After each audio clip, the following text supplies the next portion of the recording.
Uh, Tonight's webinar is going to be on targeting deep water structure for calicos and sand bass. And I want to thank you guys all for attending. I've got a good turnout already here, I can see. And I'm going to be covering some pretty specific stuff here. And I'm sure if you guys are here, you're here because you're interested in this. If you guys have any questions at any time during it, there should be a spot where you can chat or ask a question. I don't know what your interface looks like. I don't remember.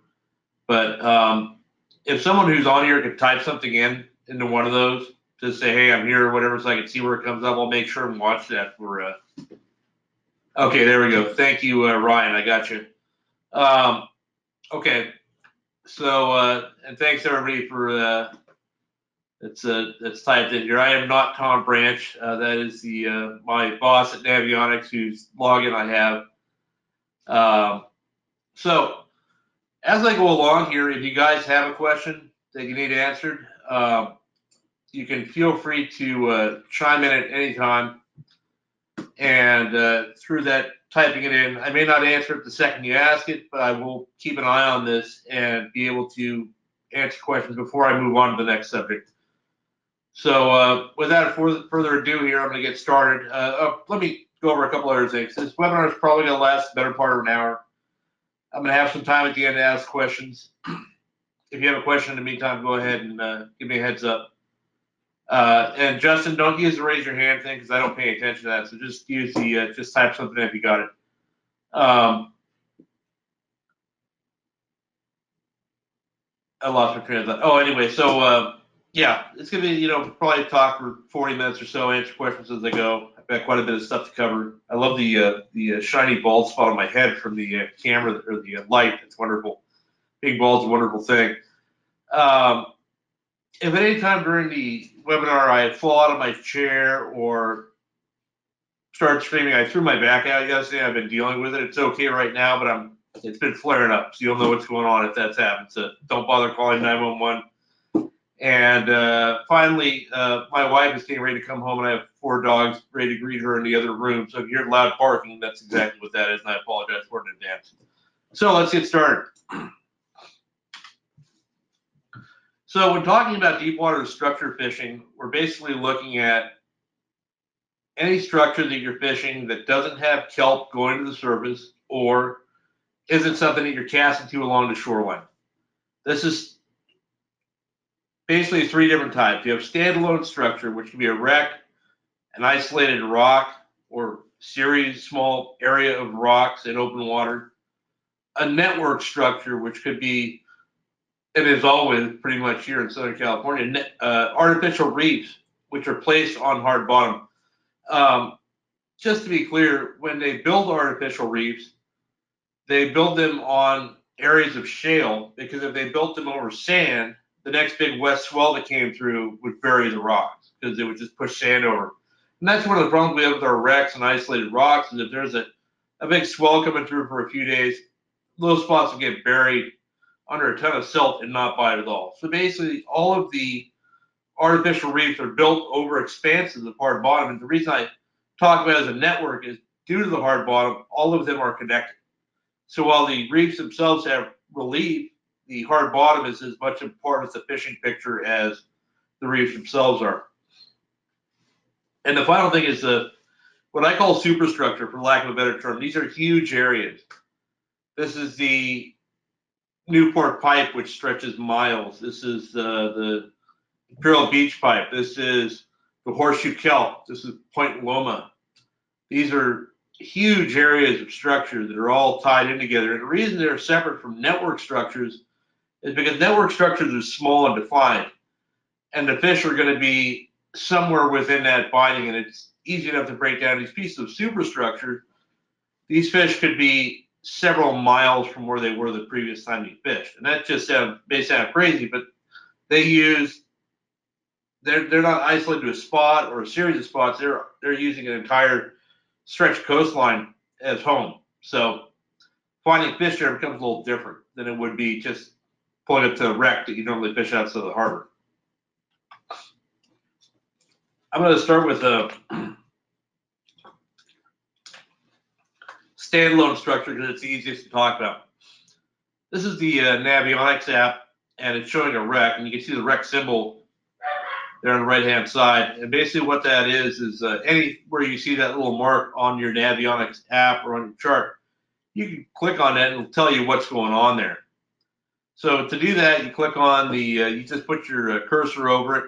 This is on a Navionics app. And then press the question mark button. It's going to say wreck. If you click where it says wreck, it's going to tell you this is a non-dangerous wreck. 63 feet, always underwater, submerged. You know, it's different for everyone. Those aren't what's important. What's important is this is a gambler from Long Beach, right outside of the break wall.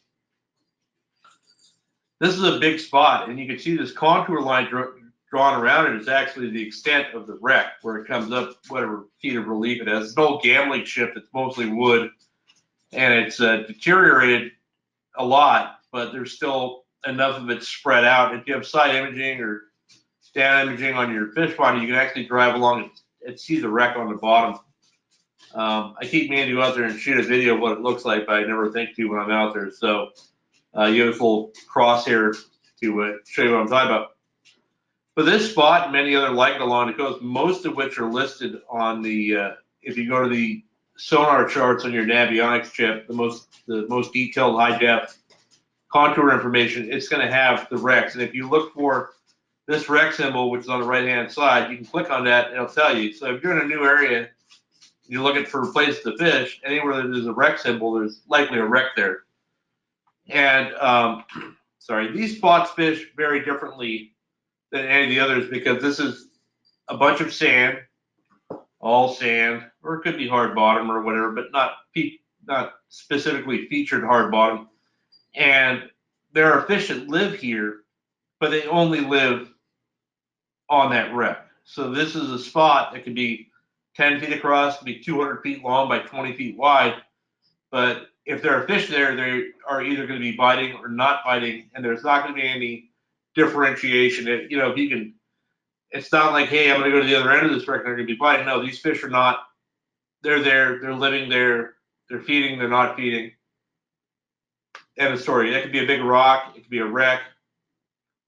I'm not sure what else could be, but you know, it could be some. Actually, there is a spot off the break wall where there was some rocks that they were going to make the Long Beach break wall with. It fell off the barge about a quarter mile off the wall, and that's a very good spot, but it's a very isolated spot. It's a on or off. There's no, hey, I'm going to figure them out. There's no nothing. You get there, they're biting, good. They're not biting.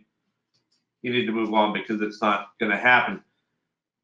And I'm going to explain a lot more about the how as I get a little further into this. So this is the next kind of structure. This is a network structure. This is Iser's Reef. Sorry, I'm getting over a sinus thing too here. All kinds of problems today. The box that's shown here on the picture, if you can see my cursor, is the expanse of the reef, and the little red indicators are community edits of where there's actually spots, and they're not always right on the money. They're just people that are like, hey, I got a sand bass here, so I'm gonna put this mark in. I've been spending a bit of time making sonar charts, recording my charts when I fish Isers, and some other people have as well. And you can see that there's now some detail here that actually shows the wrecks, or not the wrecks, the artificial reefs. Prior to Navionics, this was just a white chart with a box at certain spots that says Iser's Reefs. And what this detail does is it allows you to understand what's going on. The great part about this is now it's suddenly no longer, hey, there's a reef here and a reef there. It's like, hey, there's a reef here and there's a reef there and there's a channel between it and there's another thing right there between those. And what that starts to let you do is get a bigger picture of what's happening here. So now it's no longer artificial reefs that are standalone units. It's artificial reefs that are part of a connected structure. And there's hard bottom, and there's all hard bottom through here. If you guys have fished around Isers, there's those 2 oil rigs on the inside. That is oil shale in there. That runs from Dog Beach all the way through those rigs, through Isers, all the way to the outside rigs. Shale through the whole area. Some that's deeper shale, some that's on the surface.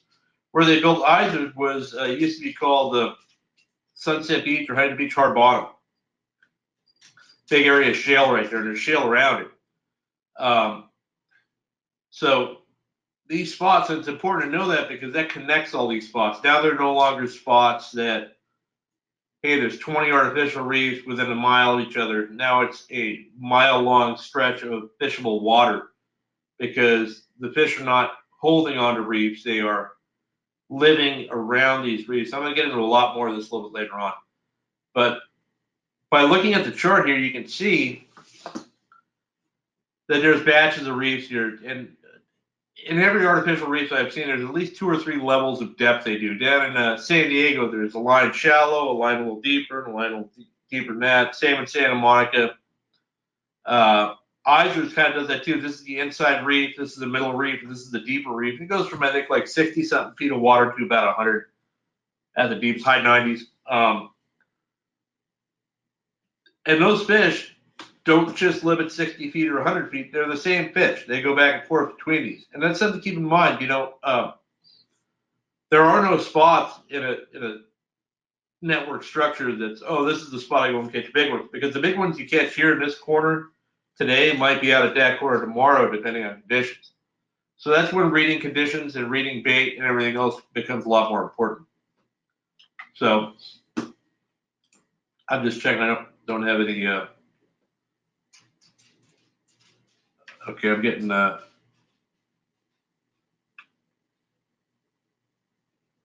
Okay, hold on. I'm asking. I'm getting some questions here. I'm scrolling through here.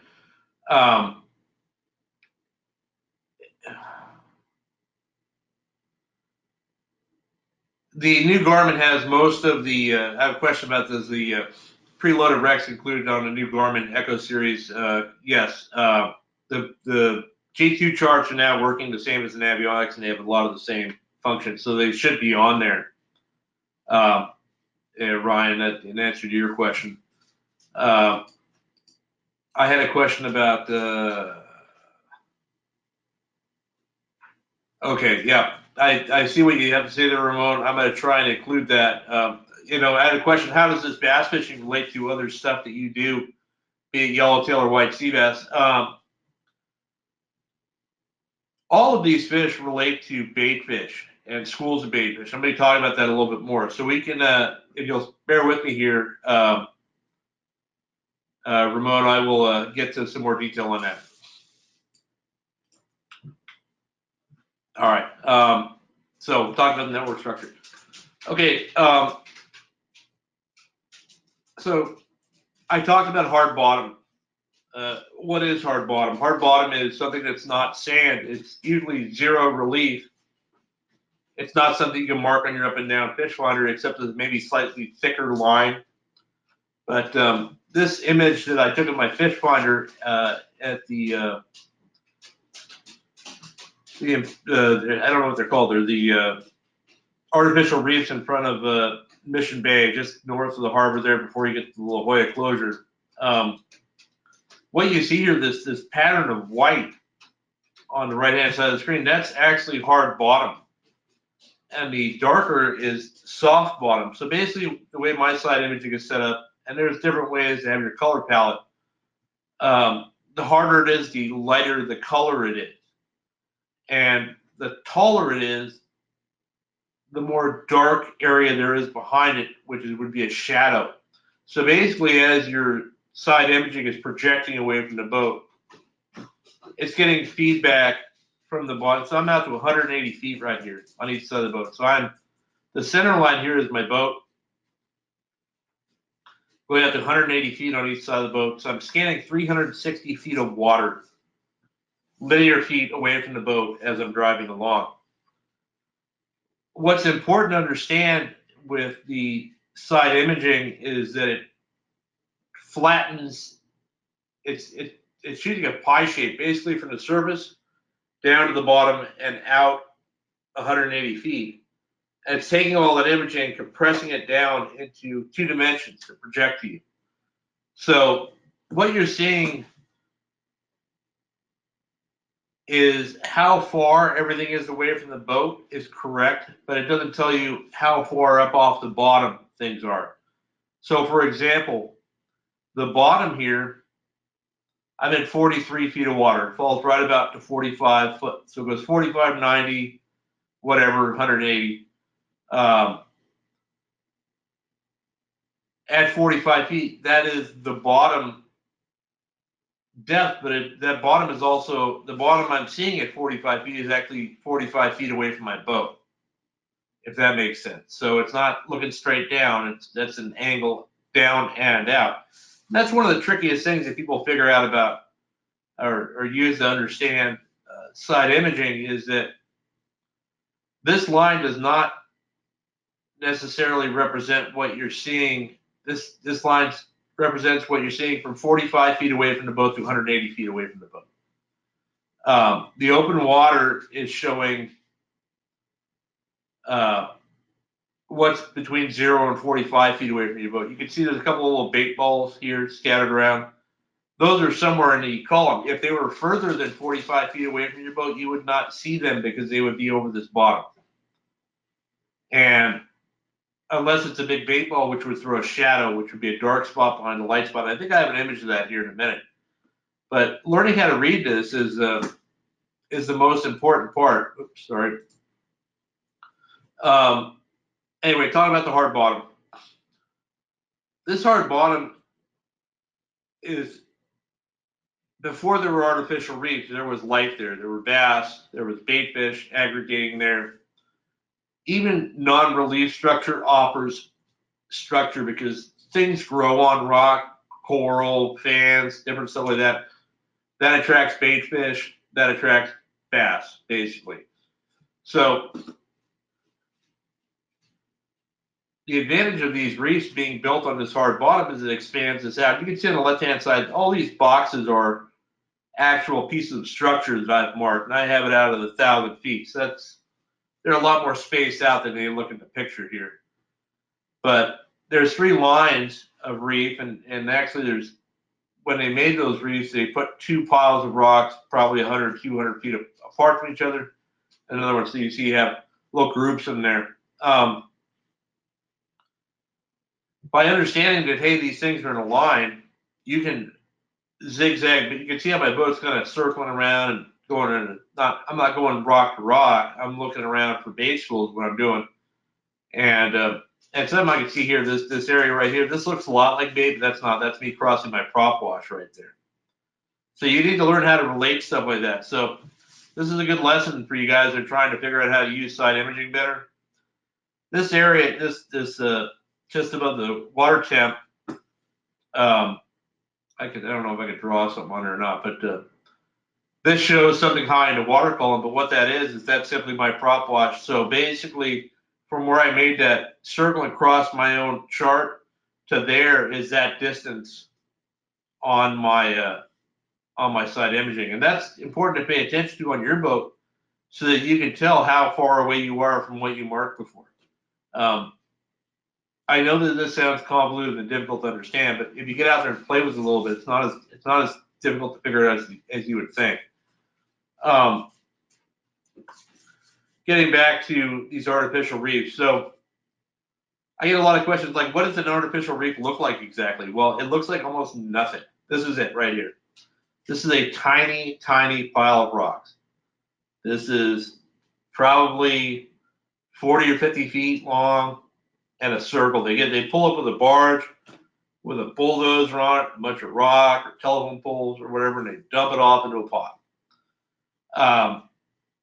That's the main reef. That's one of several in this area. You can see I'm driving over one. But dumping rock off of a barge with a bulldozer is not necessarily the most accurate form of placing spots. So rock does fall off in other places. And a good example of that is you can see there's some rock right here. That's probably a very small amount, but that's just one more piece of structure that's worth a cast to see if hey, maybe there's a fish here. What I was talking about before was the harder the bottom is, the whiter it is. So this is soft bottom here to the left all the way. You can see it's darker.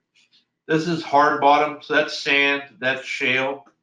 Goes from sand to shale. Now we have the reef. When it's white, completely white like that, that is very hard bottom. That's solid rock, basically. Now there's a dark area here on the back side of that. That dark means that it has relief. That means it's sticking up off the bottom. And I know from experience, these piles of rock are probably 5 or 6, quarry rock they drop there are probably 5 or 6 feet high. But you can see that, hey, there's a shadow behind that, which tells you that's not just hard, that's got relief. And that's very important. So that's giving you an idea of what you're casting at. And you can see here, up here, there's an area hard bottom with some fish associated with it close to the bottom. And that's what I'm running over right then. And then there's scattered bait fish throughout. And all this stuff, this fuzz, this fiery stuff in the middle is my prop wash as I'm driving. So the obvious question is, hey, why are you not using your up and down to see what's under the boat? And I found when fishing any deep water structure for bass, seeing what's under the boat is pretty irrelevant, because by the time my boat is on it, I'm not going to be fishing there anyway. I'm going to try and be fishing away from the boat. I'm going to get into that a little bit more right now. But I'm going to check and see if I have any more questions. No, I'm still good. If you guys are just joining me, I've got some more attendees now. If you have questions, I'm going along to the place you put in your question, and I'm monitoring that, and I'll try and answer them as I go along. So don't hold back on asking something. Okay, so the final type of structure we're talking about is what I referred to as superstructure before. These are huge areas. This is the horseshoe kelp, and one of the most amazing things about the new technology with the mapping, and Navionics has really just knocked it out of the park here, is you can actually understand what's happening. It's no longer spots. Now it's big areas.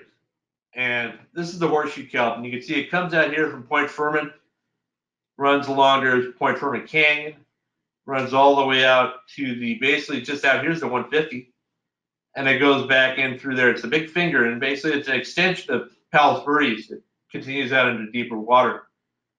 And there's so much structure there. Every one of these lines shows a water depth change. And these real close ones are pinnacles that are very steep. So the tighter the lines, the more, those lines are 1 foot increments when you're using sonar charts. So basically for every line, there's a foot of water depth change. As you can see here, there's probably 10 or 12 feet of water depth change, which doesn't sound like a lot, but when it's in the middle of nowhere, that means there's very hard bottom there. The sand will not change depth that quick. And here on these two pinnacles here, this is probably 15 plus feet of change, which means this is a huge piece of rock. And, if that's 80 feet of water, I mean, that's what, almost a 20% change in water depth within a couple hundred feet. That is a significant piece of structure anywhere you go. And that is something that will aggregate fish. But because of the amount of it and how connected it all is, there's no reason that fish wouldn't look to the next rock or next pinnacle or next whatever when chasing bait. So again, the whole spot thing goes out the window. Now there's preferred areas, but the fish in area A might move to area B at any given time, and going to a spot no longer applies. Now you're going to an area looking for conditions and finding a fish. The same thing holds true in Point Loma. There's also some in La Jolla. There's stuff off Oceanside, Dana Point, everywhere along the coast. Also at the islands, if you want to fish deeper bass at Clemente, I can go out there and absolutely slay them in 40 to 80 feet of water, but I just don't fish that way out there. It's the same stuff. And Point Loma is a great example. You can see, here's the point itself, and a lot of guys fish the kelp or whatever. There's this huge area all the way after this dropout of 120, 140 feet that even extends out past this picture. That's nothing but pinnacles and ridges and depth changes and all these things. I zoomed in a little bit. This drastic of a depth change has different effects on things. So first of all, for it to be as steep as it is, I mean, that's a wall right there. You can see how many, what is that, 50 contour lines in short amount of space. For bottom to change depth that quickly, that has to be very hard rock. And due to its placement, and it's running north to south, so our west swell and current will hit against that directly. And when current happens, so basically, current's a weird thing to think about. I just wrote about this in an article about offshore fishing, but I think it applies here as well. Imagine current, you think of water moving and laying the kelp down and stuff. Now imagine all of the water in the ocean is moving at that same rate. And there could be, and here there's 200 feet, 200-foot high section of water moving at maybe a half a knot or 1 knot just across the coast. I mean, this is just a giant pile of water running. I mean, the deepest river you can imagine, very slow. But what happens now, suddenly it goes from, 126 feet to 60 feet in a short amount of time. That same amount of water, it's not like the water gets taller behind it. So what happens is as it approaches that incline, the water has to speed up to get through that smaller area faster. Imagine taking your hose and running it and then putting your thumb over the hose and covering half it. It's to increase that water pressure and squirt it out of the end. That same thing happens with current in water when it hits ridges or shelves like that, compresses, it speeds up. And what happens is, at the same time, it takes a lot of the nutrients that run deeper, and as it compresses, blows them up to the surface. It's not a smooth transition. What it causes is a circular thing that traps those nutrients, and then bait fish will go there to feed on those things and these eddies that come off these things. And if there's structure nearby that bass live in, they're going to go to those places, and that because they know it's easy pickings on bait. And Point Loma is great for that. You can see here, you have this dramatic depth change, and then right behind it, you have 2 pinnacles sitting there. That water's going to come screaming up that hill, and it's going to make eddies right in between these 2 things that are very rocky and great habitat for bass to live in. And bait fish are going to go there to feed, and the bass are going to be there. Now, if the current changes, those same bass might swim over to this end of it. So it's understanding, it's being on the up current edge of these things where things are most likely to happen that you're going to have your best success. But I'm going to talk a little bit more about that in a second. Can you use the side imaging to find squid is an interesting question. I don't really have great success with using side imaging to find squid or even a standard up and down meter. I mean, you really have to have a big volume of it to find it. Okay, so this is a good question about where is the structure in relation to the boat when you see it. So basically, if you're using an up and down fish finder, as the structure comes onto your screen, the boat is already past it.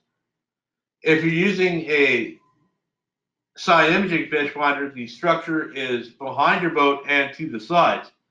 And one of the mistakes that I made when I first got into this is, pretty funny. Let's say I'm driving along and I mark this artificial reef. And I'm like, okay, and I stop the boat and I cast to off the side of the boat where I would think it is. But here, this reef at this point is not just off the side of the boat, it is 100 feet behind me. So what I'll do now is instead of, if I mark something, I drive past it, I will turn towards it. If I'm driving straight and it's on my left-hand side, for example, I will drive past it and I will make a left-hand turn until I start to mark it again. And then as soon as I start to see it, I know that it's still even with the boat because everything got my fish finder's in the back of the boat or my transducer's in the back. So by the time I see it on my screen, it's already gone. So what will happen is if I drive by it, okay, there it is. I know what it looks like. It looks like this artificial reef. So now I'll approach from another angle, and the second I start to mark the leading edge of it, I will stop the boat, put it in reverse, stop my forward motion, so I'm no longer drifting ahead, and I will make a long cast to it. That way I know that I probably have, the reef is running from the back of my boat to probably 10 feet off my bow. So I hope that answers your question.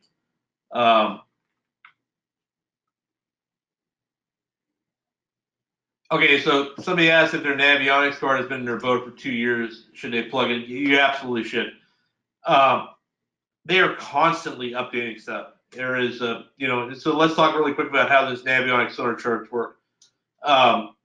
Sonar charts are a crowdsourced thing. Everybody that uses Navionics, every time you update your chip, you can record what your fish finder marks as you're driving along. And I'm not talking about spots, I'm talking about depth changes, anything like that. It will record your fish finder track. And then when you update your chart, it will upload what it recorded and update the Navionics chart with it. And that's basically, so right here on the Isers, all this detail has been put in by guys like me and other people who actually fish there, drive over it, and see it. So now suddenly we went from something that was a square that was white to something that we can all understand and work together on. And there's no spots named and there's no waypoints given or anything like that. It's just updates the contour data, which helps us all to be better fishermen and understand our water better. Same with the horseshoe, same with Point Loma. I mean, this amount of detail was not available previously.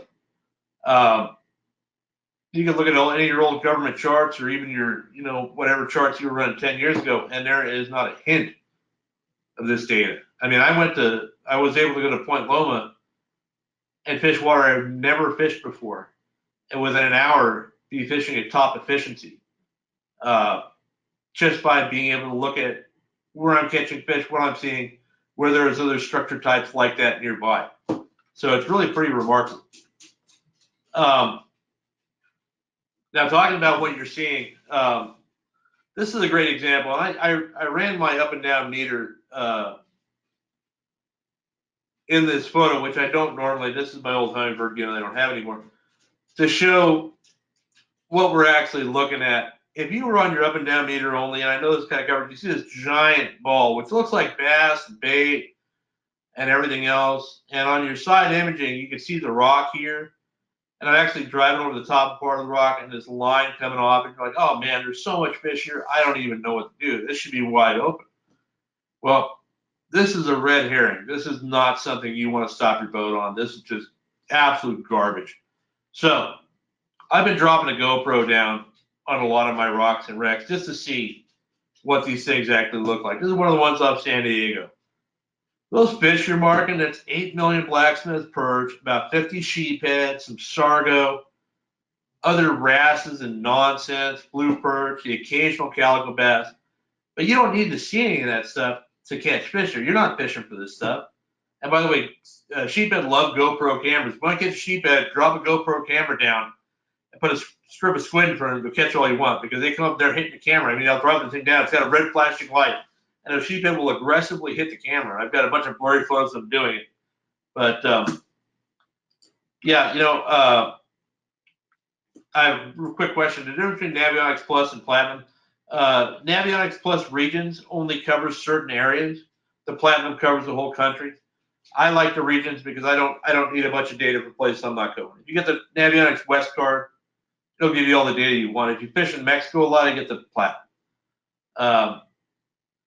Anyway, so let's talk about artificial reefs for a second. And any deep water structure works the same way. So basically, I'll just start with the reef. There are fish that are going to be associating with spots. And if I'm going to go to an area with artificial reefs, I'll go to 1 or 2 spots at each of the different depths that are available. If there's 3 different depths, I'll go to the one that's most likely for bass to be at. And then if I don't catch anything, I'll go to the next one and the next one and look around probably 5 or 6 spots and decide, hey, they're biting or not. But I don't need to mark those fish, and I don't need to drop a lure straight down on them and to get those bites.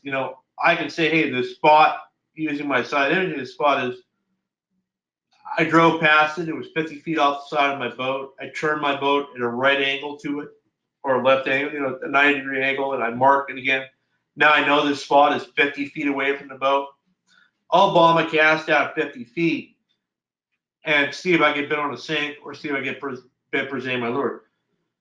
This is something that took me years to figure out. If you drive over these spots, you will not catch these fish. You will not see these fish. They will not bite. They are so used to boat pressure that they do not bite well when you drive over them. And I've had days fishing the Santa Monica ARs. I didn't have a great bag during the tournament, but I had a couple of other guys I know that were fishing those same ARs as I was, and those guys struggled all day to catch 5 or 6 legals. And Matt and I probably had 50 or 60 fish a day that were legal, and not one of those fish came when we ran over that spot because they see the boat. You can get, if you can cast a fish that don't know you're there, you have a much better chance of catching them than if they're upset because there's a boat over them. And fish that live, especially bigger fish that have had, let's say an 8-pound calico bass, has probably had 25 or 30 years time to familiarize themselves with that spot. They've probably been caught before. They've seen a lot of boats come and go. They've seen a lot of guys drop lures on them. They become very wary of boat pressure because they associate boat pressure with predation, which is not part of their game plan. It's not how they got to be that size. So you need to be able to present your bait to them without these fish knowing you're there. And I'm a little bit over the top of it. I don't want to show a shadow. If there's water movement, I don't want them to. Sound travels really well through water. That's how like blue whales communicate across the planet or whatever. It's just crazy how well sound travels through water. If there's downhill current and I am uphill of a spot, the current is going to deliver the noise of my idling outboard to these fish. And in areas where they're pressured enough, that enough would be enough to put them off. So I also don't want to cast a shadow. You don't need to be this technical most of the time. You can still catch fish. It's a very forgiving thing, but in certain situations, you can take it to that level. Make sure the sun is in your face. Make sure you are down current or off to the side of the current direction. If it's raining, if the current's running north to south, you can be east or west of those fish and are not going to hear your boat because the current is taking your sound away from them. So these are a lot of little things, but these are things to think about. So yeah, do you want to drive over and see this? Oh, look at this killer mark I got on this spot, and all you're seeing is this, or would you rather not pay any attention to that and pull up on a spot and make a long cast to it? So this is about. Let me check out a question here real quick.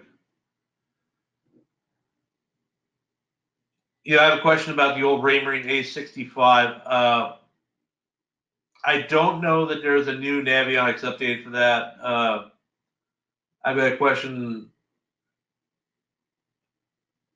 I have a question about when fishing yellows or sea bass, marking things in the up and down and then dropping a yo-yo jig on them. That's very different than bass fishing. Those fish are moving around. They're not really as spot-oriented, Ramon, so you can go ahead and do that. If you're using the side scanning, you can use it to find schools of yellows or sea bass or bait fish as you're fishing around. So this image here is taken at, I got the numbers on there so you can have it. It's at Newport Reef in Newport Beach. These are telephone poles. I was driving as I saw it. If you drive the right direction, you can actually see it. I don't know if they're light poles or telephone poles or whatever. So what we have is we have these poles lined up, and you would think, I want to catch a bass, I got to drop right on that because that's the structure and that's where the bass is going to be. Got a little bit of bait scattered around in a column, but it's just doing its thing. So most guys would be like, I'm going to get right on top of this. I'm going to drop. You can see in my coming off the edge of my side imaging there what it looks like. Like I got to drop right there because that's where those bass are. But what that really looks like on the bottom, this is Newport Reef, is that you have a bunch of poles stacked together like this, and they don't have a lot of life associated with them necessarily. It doesn't look very natural. They're not all reefy and amazing like you would imagine. Oh, look at that great mark. No, it's a piece of concrete with some fan kelp growing on it and some barnacles, but I don't see any fish around there really. There's no reason for a fish to be there.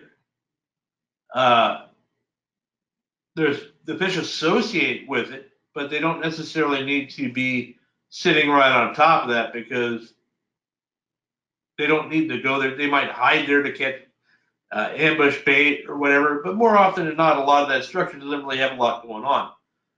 We have another sheephead here in this photo, getting ready to attack my GoPro, but one of the other problems when you fish around these is these light poles are not all laying on the bottom. So as you can see below the sheep head here, there's a probably a light pole sitting 3 or 4 feet, maybe 5 feet off the ground. If you hang anything under that thing, you're not going to catch it. And if you drop a lure directly down on it and there's current or wind drift, you're just going to lose your stuff. And that's just going to take your lures. I mean, these reefs probably have thousands of swim baits stuck to them because guys think you need to fish right on the structure. Because these fish, if you're fishing for sheephead or blacksmith perch or something like that, you probably want to be really close to that structure. These are sand bass. I don't know if you could even see them. I could barely see them on the photo. I had circled them so I could point them out. These are sand bass. They're the color of sand. You ever see like the little ripples of sand? Look at the sand bass from the top. It's designed to blend in with that. These things are laying on the bottom, like a couple of wet rags on sandy bottom. And up here is some structure, but they don't blend in with structure. They blend in with the sand that's associated with the structure. So these sand bass are not going to be in that wreck. They're not going to be doing that. They are going to lay near it and hide and look for stuff that swims by overhead that they can come up and feed on. So, and you're certainly not going to mark them. You're not going to mark them on your up and down. You're not going to mark them on your side image. You can't mark a sand bass laying on the bottom anymore than you could have halibut. It's almost disappointing. I saw these pictures I took. I had the GoPro down. And I was kind of going between spots. I'm like, I'll leave it down. I'm like, oh wait, those are probably a couple of 5-pound fish just laying there, looking like nothing.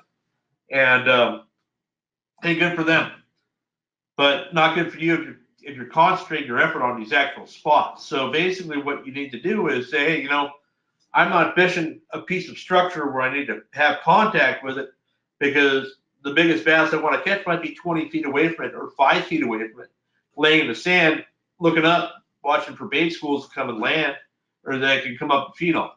So I have a question about should I leave my motor on? That's a very interesting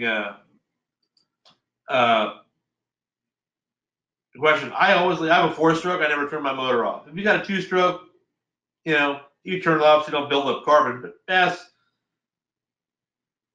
as much as I move the boat, I'd be starting my boat 50 or 60 times a day. So no, I'd rather just stage myself differently. If I'm in a fishing area for a long time, I'll put my trolling motor down. If I got a spot that's biting real well, I'll put my trolling motor down, spot lock to hold my position. Then I'll turn off my motor. But if I'm not just going to be hitting and running, I'm not going to do it. Now the question, how can you tell those distraction fish are not bass if they are the same size? Well, it's interesting, going back to our distractions, it doesn't matter if they're bass or not. What's going to tell you if they're bass is if you cast the lure to where they are and they bite. You can have a spot that's loaded with calicos and sand bass and it just blows up on a meter, but if they're not biting when you cast lure, there's no reason to stay there either way. So I don't care what I'm seeing on my meter. I know that, hey, there's life here. I can see it on my side imaging. Is it bass? Is it perch? Is it sheephead? Is it whatever, opali? Let me cast an 8-inch slug over there, and if I get a bite, it's a bass. And if I don't, it's not something I want to catch anyway. And if it is bass, it's not biting. So anyway, so now let's talk about. So we saw the sand bass laying there. I could have used those on tournament day the last time I fished, but let's talk about the approach. This is a different unit. This is the one on Decker's boat. This kind of captures what I look at and what I want to see when I'm fishing. This was on the horseshoe kelp, I think. I don't remember specifically. This was an area of hard bottom off Long Beach. I take it back. There's some rock, some hard bottom, 2 different spots. You can see that there's 2 isolated spots of structure. They're basically one piece, but there's some sand built up between them. I'm sure if you went down there and drained the ocean and dug it out, there's probably more rock 10 feet below the sand. Just the high spots of it. This is bait. This is a very tight bait. This is bait that's reacting to something. in this case, these game fish, which in this case were, I think, bass. I don't remember this was in a while, but bait that's. I had a question before I started this whole thing. How can you tell the difference between happy bait and sad bait? I talk about an unhappy bait. I talk about it all the time. Unhappy bait basically relaxed. It's not tightly packed. It just swims evenly. It usually shows up an even line, like a hedge on your meter. Bait that has fish feeding on a lot of times will be broken into balls, and hedge will have holes in it. This is a very classic example. This is a bait school reacting to fish that are trying to feed on it. Bait is tight, very tight. You can tell by how white it is. And it is arching, which means that these fish are fleeing and then swimming back down. So this is not a snapshot you take of once. As I drove past this with my boat, the bait was at 60 feet deep. It swam up to 35 feet deep and swam back down to 50 feet within a couple of boat lengths, which means this bait is reacting to something that's around it, which is these fish. And actually, this might have been barracuda, now that I think about it, but it's kind of the same principle. So this, to me, shows an area that's probably got a good chance of there being some biting fish. We have forage. We have forage that doesn't look particularly happy. We have structure. And we have some marks off to the side of the boat that indicate these longer marks. So basically, one of the other things you got to think about, what do the marks look like? If you're driving at 20 miles an hour, 50-pound yellow can look like a tiny speck. If you're driving at 0.2 miles per hour, a 2-pound bass can look like a 50-pound yellow.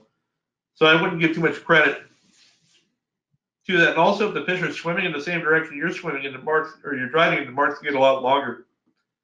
But what I like to look for with bass, you talk about seeing bass, they'll look as isolated things. They'll usually be longer and a little bit more substantial than the perch marks and things like that. So in this situation, when I drove past this spot initially here, I'm almost too close to effectively fish this. I'm on the, it's a big enough spot, I can probably make some long casts to it. But if I am getting it all the way to the edge of my side imaging, I'll normally drive away and come back to that spot if there's no one nearby, or pull around to another angle. This distance here is a little bit almost too far to make a cast, because you have to consider how far you can cast. Let's say with a bass rod you can effectively cast, I don't know, 100 feet, 150 feet. So you want to have that spot somewhere between 50 and 100 feet away from the boat effectively, so you can make an easy cast to where the fish are. So you have to keep them within casting range. I think I was no. So like I talked about earlier, when I'm pulling up on a spot, I don't have my up and down on. On Decker's boat, he has 2 fish finders. So we had one right in sharp plotter and the other one just right inside imaging, which is great. I'm going to be adding a second fish finder to my boat this year, hopefully, because it gives you a bigger screen to work with. But basically, I will drive past these spots, and this spot I'm already past, so I can't fish it. This spot up ahead here, I'm just coming onto this spot. So if I were to stop the boat where it is right now, I know that there's more spot ahead of the back of my boat because I've cut off the spot. So that tells me that, if you drive, so this spot here, by the time I get here, there's no more spot to cast at. Everything's right behind me. So this spot up here, I know that, hey, I still have some area to cast, so I would pull up, I would stop the boat. Stopping the boat when fishing structure comes down to, when I get in the area where I have a waypoint, I will slow my boat down to click into gear. That is it. It's basically as slow as it'll go. And the second I start to mark on my side imaging something I want to cast at, I pull the boat out of gear, give this prop a second or two to stop spinning, and I will pull the boat into reverse until my forward motion has stopped. And what's going to happen on your fish rod, that spot's going to start looking really long, and that means you're next to it, and you are marking the spot effectively. You're no longer moving forward. Now you can cast to it. You'll have time for your lure to hit the bottom, and you can fish it. Some boats slide really far. Decker's Everglades, I mean, that thing's like a canoe. I mean, you can pull it out of here and slide 5 miles, it feels like. Takes a lot of learning. My boat's pretty wide, it doesn't do that. But anytime I stop on a spot, I will pull it out of gear and I will throw it in reverse until I am no longer going forward.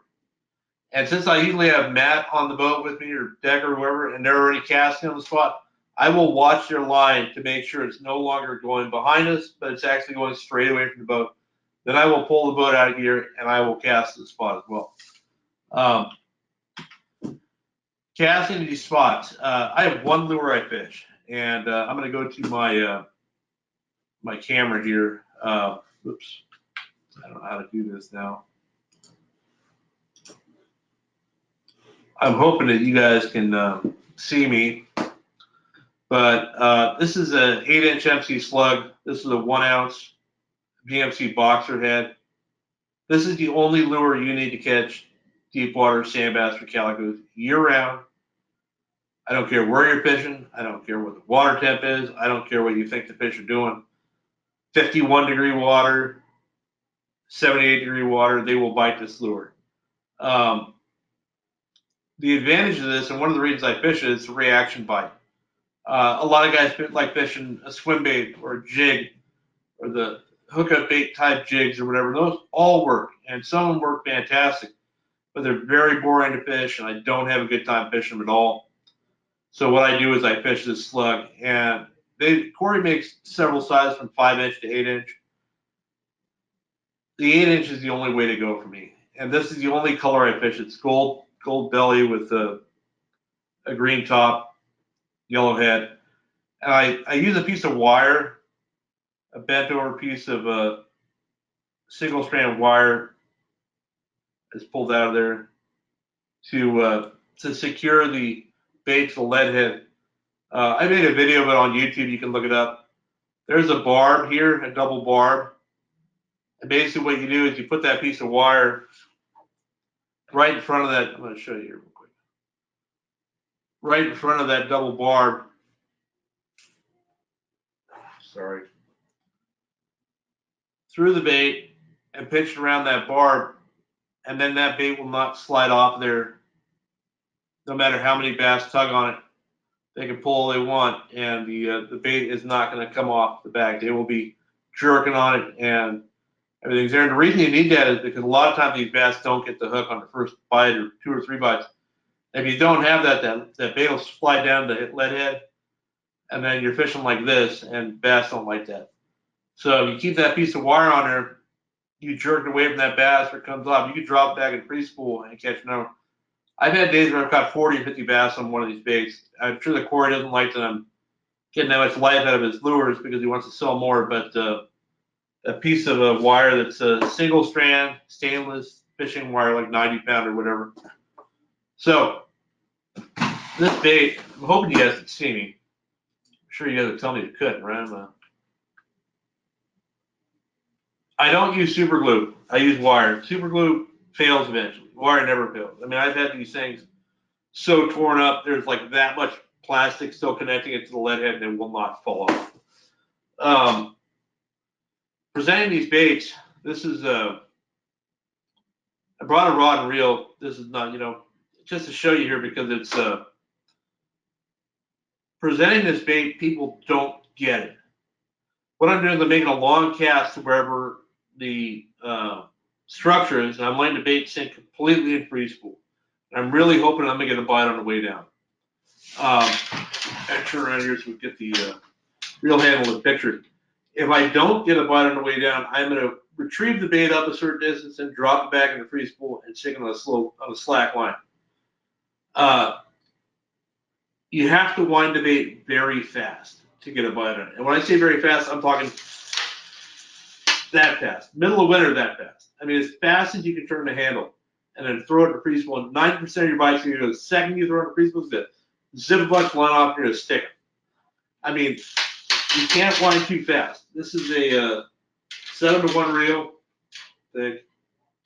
7.3-to-1 gets 34 inches of line per cast, or per turn of the handle.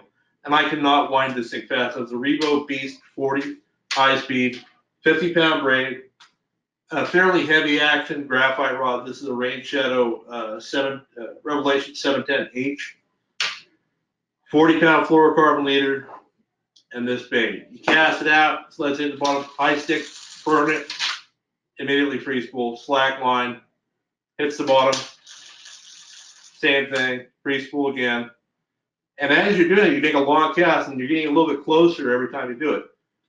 The closer you get, the shorter your retrieve is going to be, because you don't have to, you're not pulling it this way anymore, you're pulling it this way. So where you might do 15 or 20 turns of the handle on the long part of the cast, once you get close, you might just go and throw it free spool, or 5 or 6, and that's it. And then once it's straightened down, or away from the structure far enough, you saw a sand bass, they can be 20 feet away from it, then you wind it up and make another cast in the same spot. So I wish, I know that some guys are like, oh, there's got to be better ways or secret baits. There's nothing that's going to outfish this. I don't care what you're fishing, where you're fishing. Every artificial reef I've ever fished, every piece of deep structure I've ever fished in my life, they have bits this lure. And I buy a bunch of them. Fred Hall's over, but they have deals on these VMC heads, buy them in bulk there. And, the MC slugs, I mean, you can find a color you like better, but this bait fish one's pretty hard to beat. I do fish some darker ones if I'm fishing at night, but if I'm fishing at night, I fish the same way. Those fish are looking at that. Basically, sand bass, calicos, whatever. Most of your calicos can come high up in the water column. You cast that bait out, it's going to say 10 feet, even 80 feet of water, you can hang. The sand bass will bite on the sink closer to the bottom. Both fish will chase it up. You throw it back in free spool, and you'll get another bite. And one of the interesting things about this bait, as opposed to swim baits, and I've been on a boat with people when they were fishing like a 5-inch swim bait or anything else, you get followers with this bait when you have a hooked fish come up. Dead of winter, you'll have a sand bass go, you have 3 or 4 more behind it because they're getting fired up. This thing's exciting them. It's shooting up. They see it shooting up, and then as they start to react to it, it just drops straight down. And these things have no resistance sinking, so they sink like a bullet. And those bass see that thing going down, they just grab it out of reaction. They're just on it. Any of the reefs you fish, this is San Diego. This is San Diego in the spring. This is Newport. It was freezing cold in the morning, mid-50s, no problem. This is the older Revo Toro Beast, works fine. Any heavy graphite rod and 40 or 50 size reel with 50-pound braid is pretty hard to go wrong with. I'm glad you can see me. I had a question, do I ever use any attractants like hot sauce? I used to when I fish swim baits. When I fish that, I don't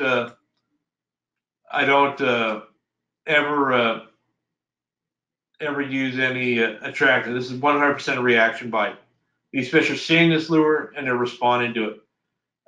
We had a tournament at a Long Beach SPS tournament a couple weeks ago, and all the fish we weighed, I think except for one that I think Decker got on A-rig, were on that unadated slug. And basically in a tournament, I'll fish one thing and my partner will fish something else. So Decker was throwing the whole kit, and I just threw the 8-inch slug pretty much the whole tournament. I think I threw the A-rig for a little while. But even when the fish were not biting at all, we would still get a bite on that slug maybe every half hour, 40 minutes, and it was always a very aggressive bite. And it always had, if the fish came off or didn't get the hook, multiple fish associated with that bite. So this is something that works with these bass. And these bass on these deep water structure spots are looking to ambush prey.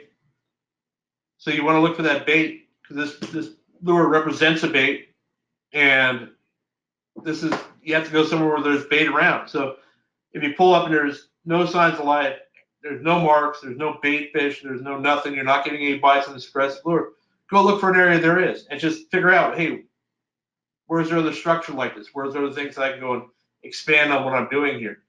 And kind of limited me an hour and I'm ready there. Wow. I apologize. And I had a question about the current stripping. Do you go with a heavier head? No, I don't go any heavier than a 1 ounce. I think it's the heaviest they make. And you could be surprised at how easily you can get it down, even in a ripping current with that thing. Just cast up current. I've got a question about where you can buy or order the slug. Angler's Choice in San Diego, Fisherman's Landing Tackle Shop, Save on Tackle. Any stores that carry MC swim baits can get the 8-inch slug if you ask for them. I had a question about the name of the video for. Okay, so yeah, I got a couple questions here. I'm going to go over my time limit and get in trouble, but it's all right. The video of installing the piece of wire, just go to YouTube, look at my name, Erik Landesfeind. I've got a series of videos, and you'll see it's in one of those. I don't remember what I called it. I have a question about 2 ounce or 3 ounce head. No, I don't use anything over an ounce. So do I use the 8-inch slug on shallow water structure as well, the break wall, etc.? I was fishing the 8-inch slug on a lead head at PV a couple days ago in less than 20 feet of water. Got like a 4-pound Calico on it. It was just the right situation. Anywhere you can get that bait to sink down and burn it up, they'll bite it. I've caught them at the wall. I've caught spotted bay bass on it. Everything will bite it.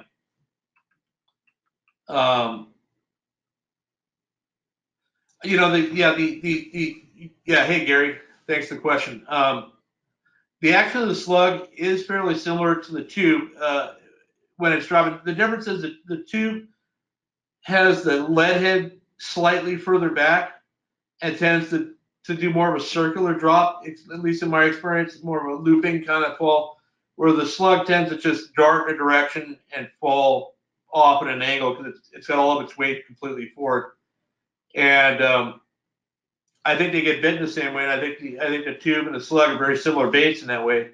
The only difference is when you can burn the slug coming up off the bottom, where you can't really burn the tube without it spinning for the most part and not really working so hot. I had a question. When will the webinar be posted so you can rewatch it? Thank you for that question. It'll be up on the Navionics YouTube site within a week, and I will post a link on my Facebook page to it. No, I didn't say the FC slug. I said the MC swim baits slug. Sorry about that. MC swim baits. You can go to mcswimbaits.com or whatever it is. Just Google MC swim baits, and great support. Great promoter of the brand, apparently. But yeah. Thanks, guys, for the. What's my opinion on the medium chirp versus the 83 killers? I use the high chirp on stuff. I only really use my chirp when I'm fishing rockfish and stuff, so I use the higher setting. I don't. I fish strictly side imaging when I'm fishing bass. I don't even have my up and down on. Adrian, thanks for joining me. Thanks for everybody that had questions. Yeah, we've got a lot of weather going on right now, so it's a good time to sit here and watch this, if nothing else. I hope you guys all enjoyed it. I'm over my time limit. They're going to get mad at me, so I'm going to cut it short. But I'm always available to answer questions on Facebook, Instagram. You can contact me through BD Outdoors. I'm doing a lot of YouTube videos now with BD Outdoors. I've got a channel. I'm kind of putting stuff up as parts of articles. I've got one on hard-bait fishing coming out later this week. So anytime you guys have any things you want covered, just hit me up. I always look for ideas and stuff to write about. I really appreciate everybody for coming today, and hope you all have a good night.